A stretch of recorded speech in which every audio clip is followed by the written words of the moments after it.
You've heard the verses recited, "There is no compulsion in religion." Yet some jurists have judged apostasy as a capital offense.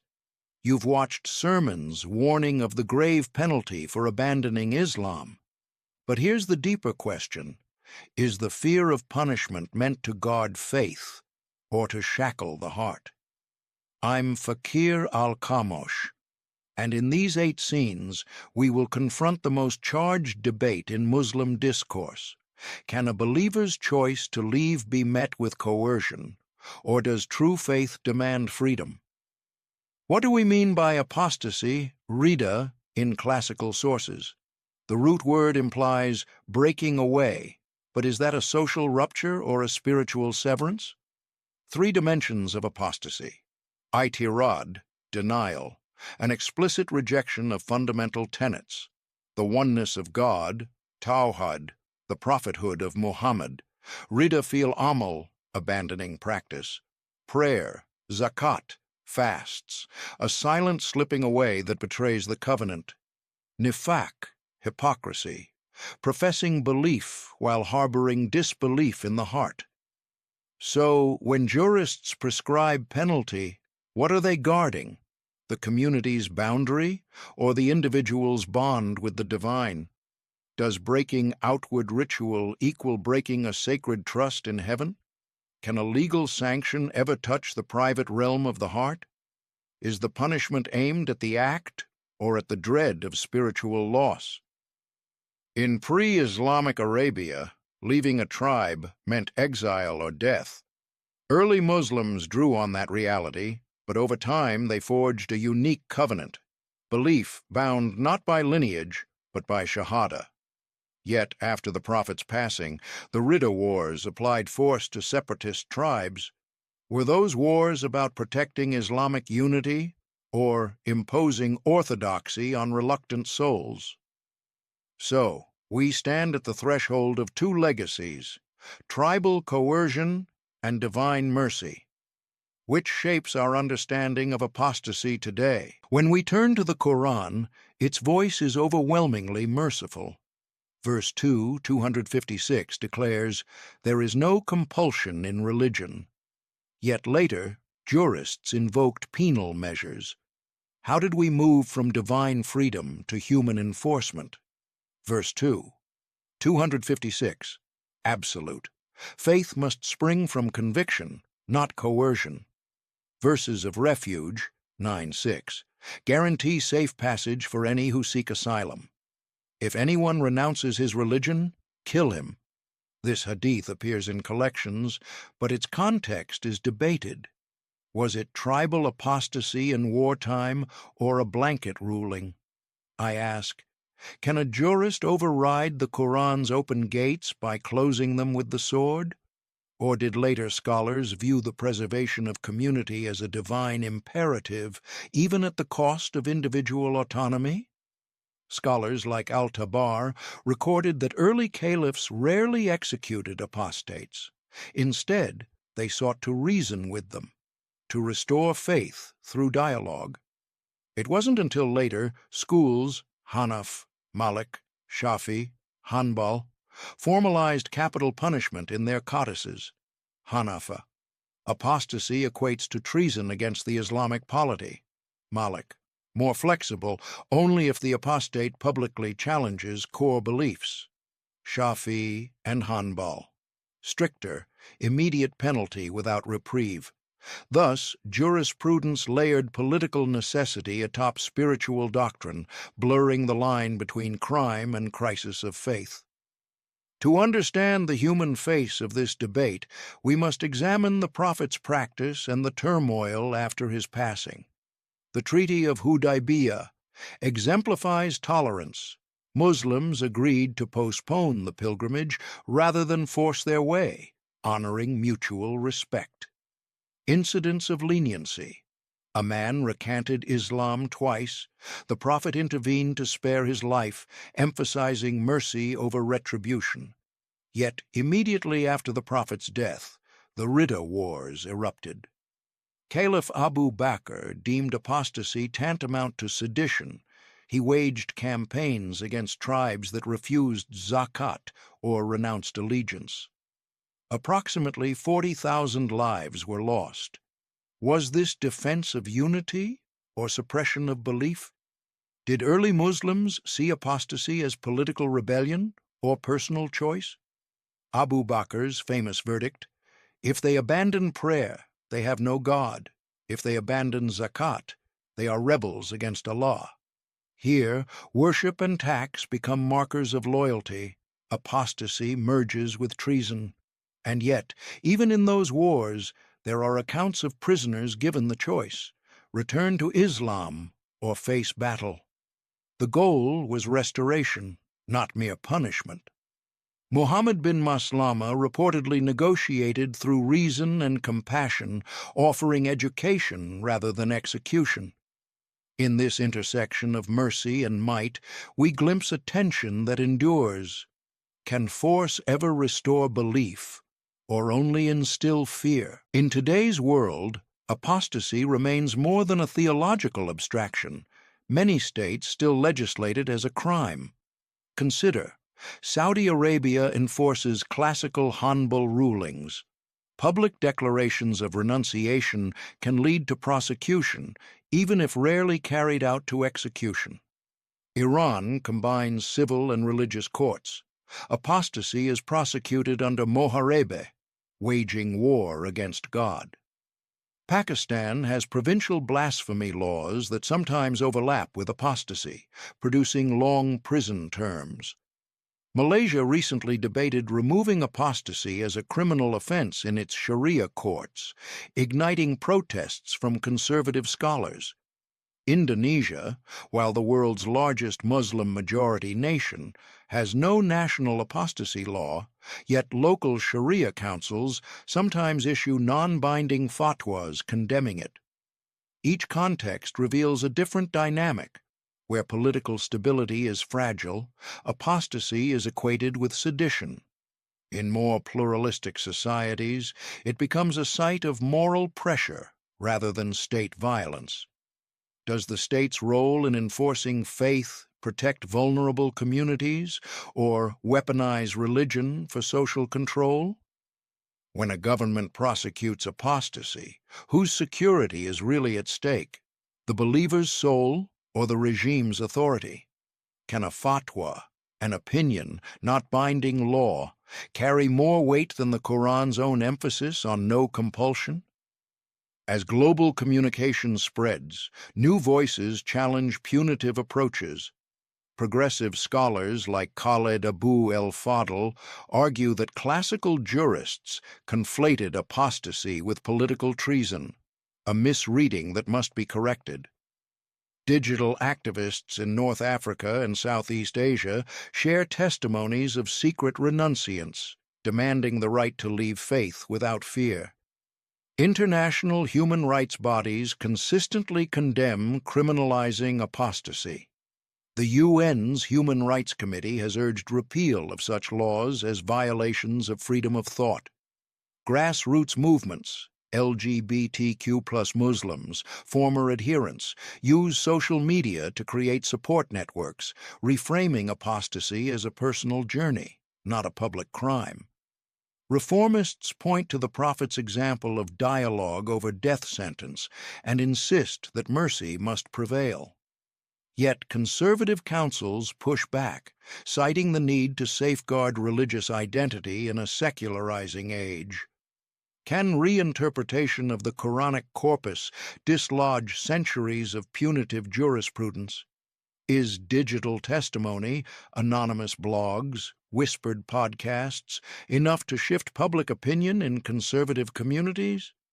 How do we reconcile universal human rights with local interpretations of Sharia? In the silence after prayer, many hearts still tremble, not at God's judgment, but at the community's gaze.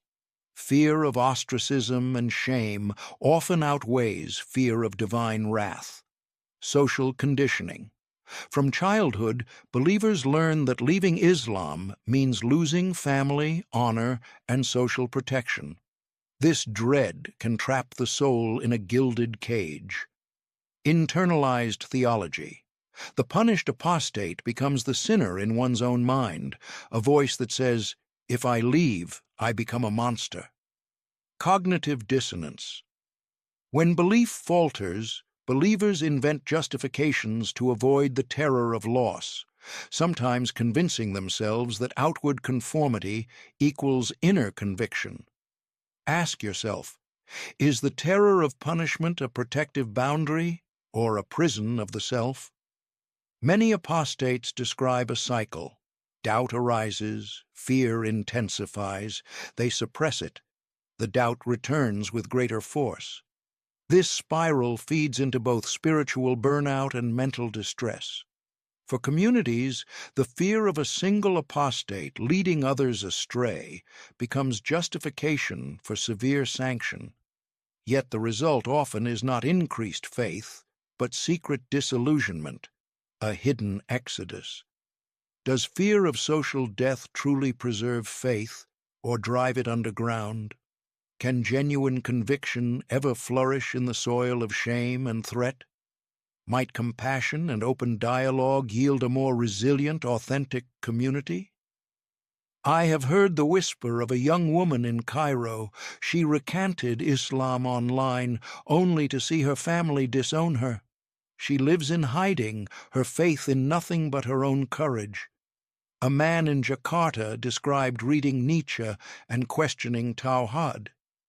He deleted his blog for fear of arrest, but each late-night Google search left him more isolated.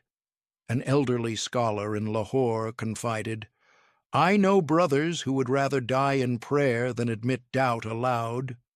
His voice shook, keyed by decades of teaching, yet bound by the same fear.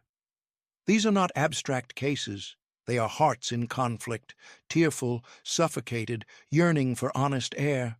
The cost of silence. Many renunciants adopt new identities, changing names, moving cities, to escape both judgment and themselves. The cost of confession. Some choose to speak out, enduring prison or exile, convinced that freedom of conscience is worth any price. I ask you, whose pain does this punishment serve? Are we protecting doctrine or perpetuating trauma? Could empathy, the prophet's first message, be the cure both for soul and society? In the silent chambers of the Khanqa, the mystic finds doubt not as enemy, but companion. Ruma wrote that the lover's heart must break again and again, for only through rupture can true union arise. Hallaj's cry, "An al-Haq," pronounced heresy to orthodox ears, yet a testament to transcendent identity. His apostasy became a message. Sometimes the soul must abandon form to behold essence. Ibn al-Arab's Dark Night of the Soul. He embraced existential void, teaching that loss of certainty can awaken deeper knowing. Sufa practice of khalwa, seclusion. Periods of withdrawal invite questions to surface. Is my faith my own? Am I slave to form or servant of truth? Ask yourself, what if doubt is the womb of certainty? If the mystic permits questions to dance freely, does faith not ripen in that freedom? In Sufism, the path addresses apostasy through love. Dhikr circles welcome broken hearts back into remembrance, not to judge, but to heal. Suluk, spiritual itinerary, invites seeker to traverse loci of loss, each station a purification of formalism. Here, punishment is interior, the remorse of separation, the longing for return. Could this longing be a more fitting deterrent than any earthly decree? Apostasy need not end in execution. Classical jurists themselves allowed avenues of repentance. Let us explore these often forgotten models. Tauba, repentance. The Quran extols God's readiness to accept the penitent. When an apostate returns with sincerity, fiqh allows restoration of rights and status. Istirja, restoration councils. Early Muslim communities convened elders to speak with recanters, seeking to understand motives, correct misconceptions, and guide them back. without coercion. Dia and compensation, rather than blood for blood. Some schools suggested a reconciliation gift, financial or charitable, to restore trust, mirroring Quranic injunctions on mercy. Modern jurists like Mahmoud Shaltut and Yusuf al-Qaradawi emphasize that lasting faith springs from conviction, not fear.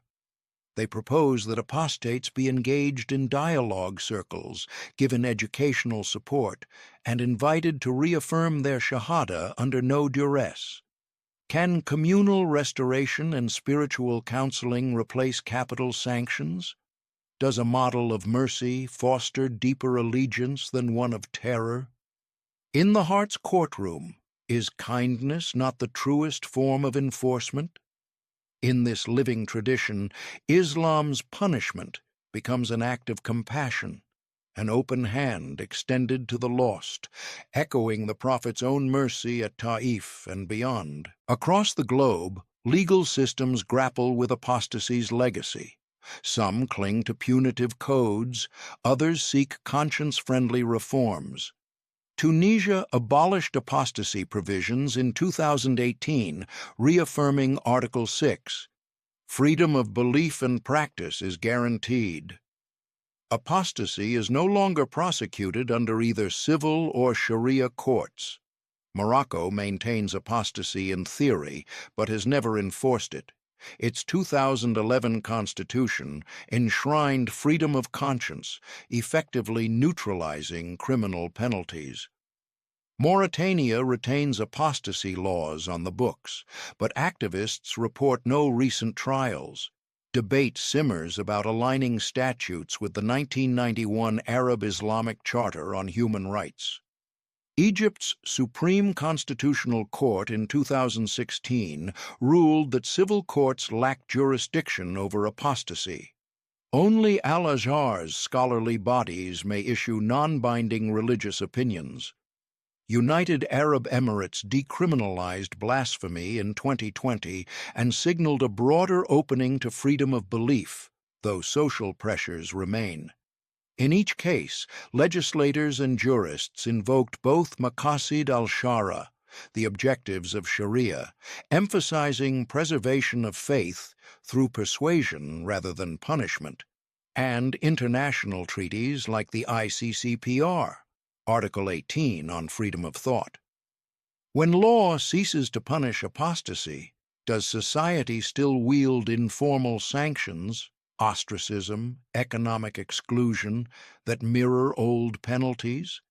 Can constitutional guarantees be more than ink on paper without a cultural shift in understanding faith as voluntary?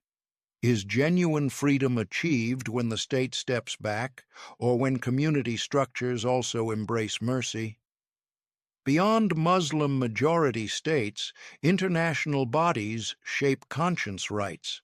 The United Nations Human Rights Committee has repeatedly urged repeal of laws criminalizing apostasy and blasphemy as violations of UDHR, Article 18, and ICCPR, Article 18.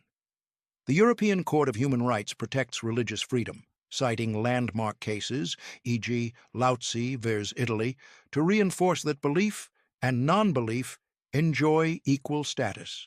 Amnesty International and Human Rights Watch campaign against punitive apostasy laws, documenting individual cases and pressuring governments for reform.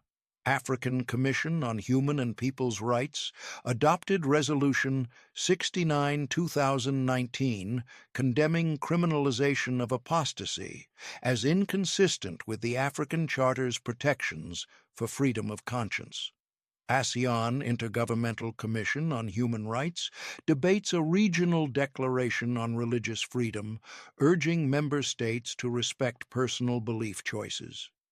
These frameworks call upon states to distinguish between freedom of belief and social order. They advocate restorative dialogue over coercion, echoing the Prophet's practice of invitation rather than imposition. How do transnational norms translate into local change when Sharia is invoked as immutable? Can grassroots human rights advocacy shift centuries-old juristic consensus? What role should international bodies play when state and society reject external pressure as cultural imperialism? Across centuries, scholars have debated, does the threat of punishment cement belief or merely compel a hollow conformity?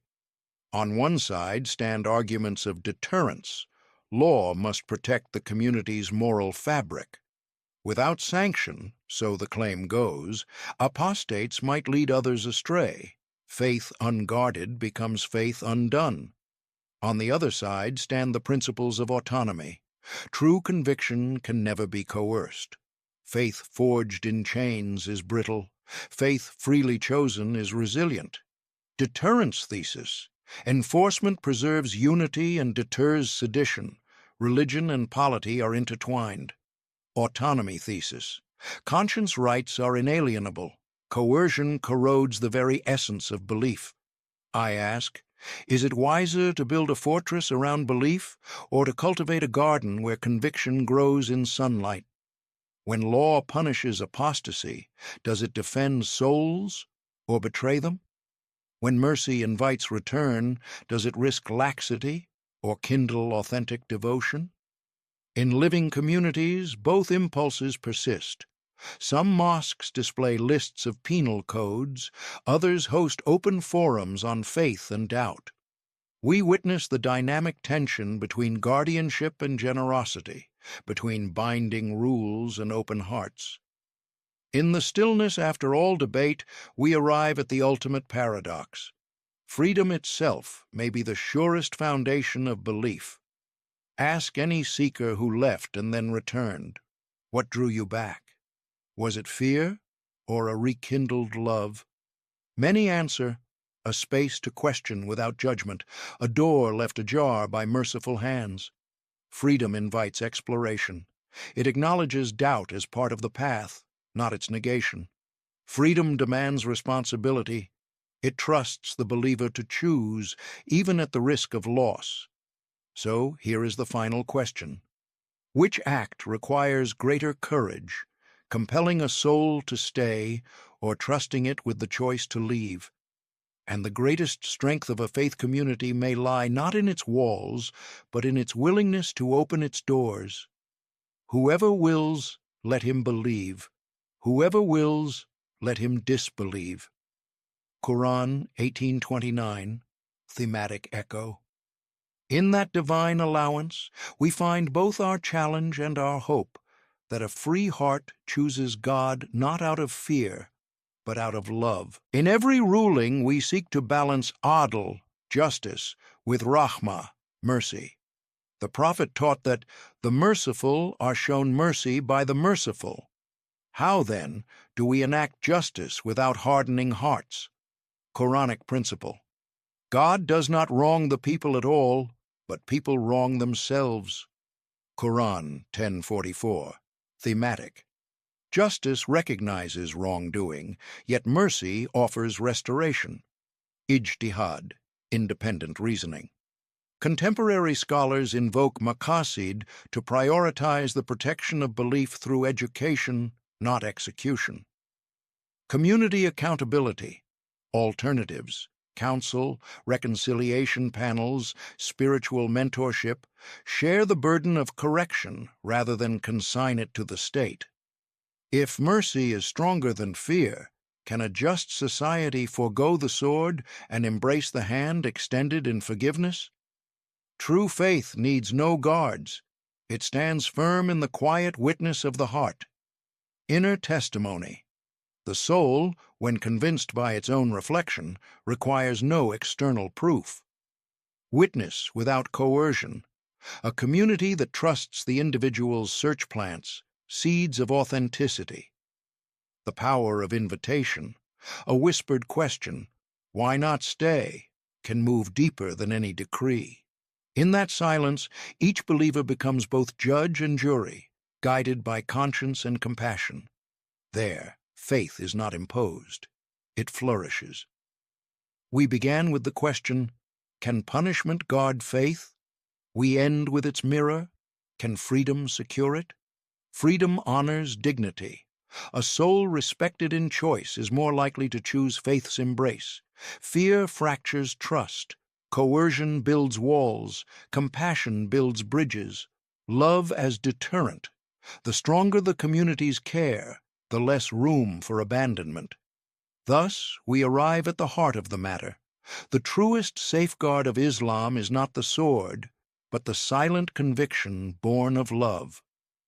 You may walk away, you may stand firm. Either decision echoes in eternity. But remember, God's door never locks. In silence, He awaits the return of every heart. This is justice without cruelty, mercy without weakness, and faith without chains. I am Fakir al-Khamosh. May your conscience guide you to truth, quietly, freely, and with boundless compassion.